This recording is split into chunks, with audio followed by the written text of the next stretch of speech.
कछुआ है और ना ही खरगोश, लेकिन हमारा चीता वहां पर है आसमान में। यह कहावत हमें शिक्षा देती है कि जल्दबाजी में किए गए काम में असफलता की आशंका ज्यादा होती है।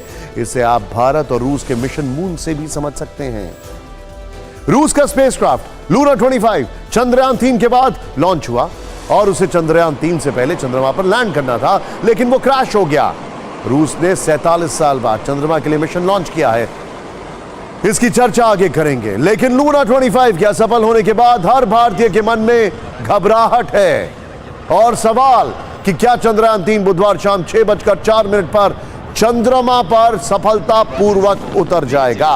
हर भारतीय को इसरो पर विश्वास है, हमें अपने वैज्ञानिकों पर भरोसा है, देश उनके साथ खड़ा है, लेकिन अधिकतर मन आशंकाओं से भरा है। आशंकाओं के बीच इसरो ने आज चंद्रमा की जो नई तस्वीर साझा की है, यह देखिए। अब आप उससे उम्मीदें काफी बढ़ गई। यह चंद्रमा के फार साइड यानी सतह के दक्षिणी ध्रुव पर उस जगह की है जो कभी पृथ्वी की तरफ से नहीं दिखता है, साउथ पोल। अगर बात की जाए, यहां पर वाटर ड्रॉपलेट्स हैं, ऐसा कहा जाता है और ऐसा ढूंढने की कोशिश भी है।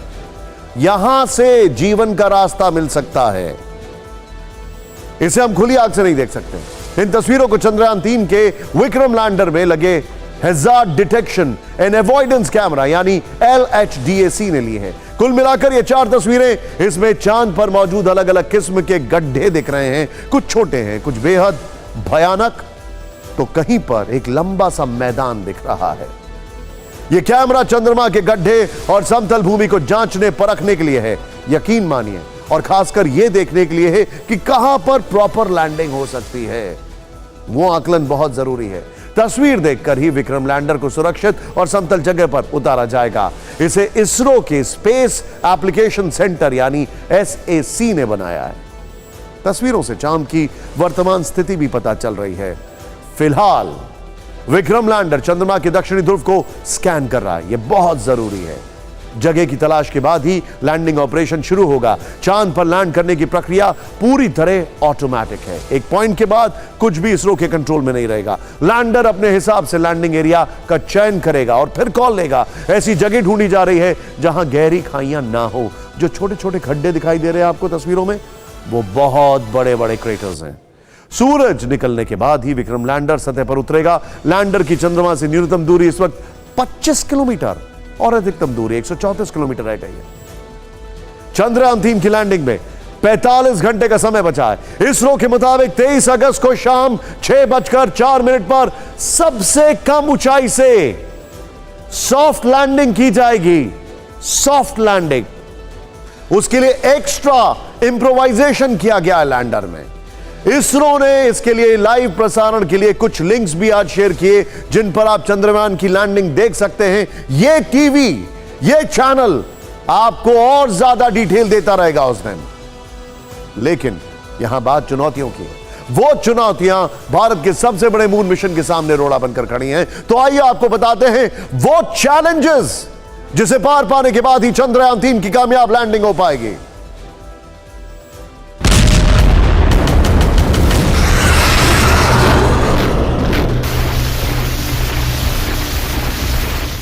चांद का हर एक मिशन मुश्किलों भरा होता है। इसमें कई तरह के जोखिम होते हैं। यही वजह है कि 4 साल में 4 देश चांद पर उतरने में नाकाम साबित हुए। इसमें अपना चंद्रयान 2 भी शामिल है। लेकिन इस बार स्थितियां कुछ अलग हैं। पुरानी गलतियों से सबक लिया गया है। सब कुछ ऑटोमेटिक है और अगर चंद्रयान 3 की सफल लैंडिंग होती है तो साउथ पोल पर उतरने वाला भारत पहला देश बन जाएगा। लेकिन क्या ये सब कुछ इतना आसान होने वाला है? चंद्रयान 3 के सामने कई चुनौतियां हैं। पहला चैलेंज उसकी सॉफ्ट लैंडिंग ही है। इसके लिए स्पीड को नियंत्रित करना सबसे जरूरी है। पिछली बार चंद्रयान 2 का लैंडर अधिक रफ्तार के कारण क्रैश हो गया था। दूसरा चैलेंज है लैंडर चांद की सतह पर उतरते समय सीधा रहे। दरअसल चंद्रयान 3 चंद्रमा की ओर हॉरिजॉन्टली जा रहा है, लेकिन जब यह सतह पर उतरेगा तब लैंडिंग वर्टिकल होगी। ये ऑटोनोमस लैंडिंग है। इसमें कोई कमांड कंट्रोल नहीं दिया जाता है ग्राउंड से। पूरा ऑनबोर्ड कंप्यूटर ही डिसाइड करता है कि आपको क्या करना है। ऑन द स्पॉट निर्देश दिए जाते हैं कि आप किस स्पीड से फायरिंग करेंगे, क्योंकि आपको वेलोसिटी कम करनी है। चंद्रयान 3 बहुत तेजी से चंद्रमा के चारों तरफ घूम रहा है, अब इसकी वेलोसिटी कम करके उसको वर्टिकल करके लैंड करना है। तीसरी चुनौती है 100 मीटर पर अप्रत्याशित भूभाग परिवर्तन। इसमें गड्ढे और चट्टानें शामिल हैं। इसमें होने वाला बदलाव लैंडर के लिए मुश्किलें खड़ी कर सकता है। पिछली बार ऐसे ही उबड़ खाबड़ इलाके से टकराने की वजह से चंद्रयान 2 का लैंडर क्रैश हुआ था। अगर अचानक में भूकंप आए और चंद्रमा में भूकंप आते हैं तो इस मिशन को मेरे ख्याल में एक बड़ी चुनौती होगी इस मिशन के लिए, लेकिन हम सोचते हैं कि ऐसा नहीं होगा। कहानी यहीं पर खत्म नहीं होती है। विक्रम लैंडर से प्रज्ञान रोवर का सफलतापूर्वक निकलकर चांद की सतह का निरीक्षण करना और विक्रम लैंडर और प्रज्ञान रोवर से पहला डेटा सफलतापूर्वक बिना किसी तकनीकी दिक्कत के पृथ्वी तक पहुंचाना भी सबसे बड़ा चैलेंज है। यानी इस पूरी प्रक्रिया में लगातार संपर्क बनाए रखना सबसे जरूरी है। संपर्क टूटा तो भी मिशन फेल हो सकता है।